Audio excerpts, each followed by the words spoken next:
So my mom finally decided to tell me that my cult leader grandmother died. Shall we read it together?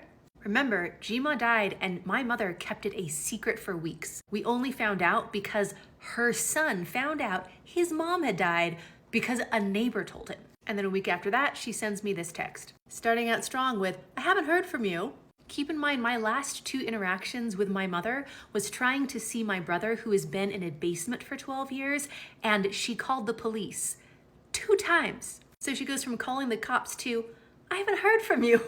My brother, who I didn't tell anyone that his mom had died, said that he would contact people, but he hasn't reported back. Grandma passed away, as a side note. So glad you got to visit with her. Keep in mind, the last time I visited with her, my mother called the police. A memorial was planned, but I guess she felt the obligation to do now that the family was like, why were you hiding her death?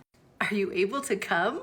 Do you prefer a Zoom link? Keep in mind what happened last time I tried to visit. This is my mother realizing she has 0 social capital. She has alienated everyone from the family with her revelations from God that ended up being the most horrendous lies and fueled the entire cult that my grandmother created. And now she's asking me to be on the program.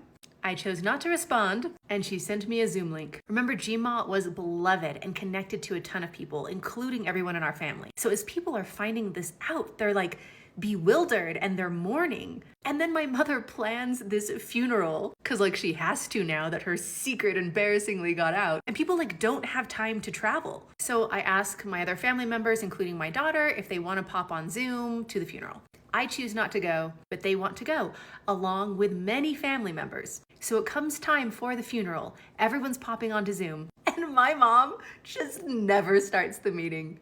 People waited around for hours. People did come in person for the funeral. And just in case someone wanted to talk to my brother who's been in a basement for 12 years, my mother hired private security guards with cars to surround the house.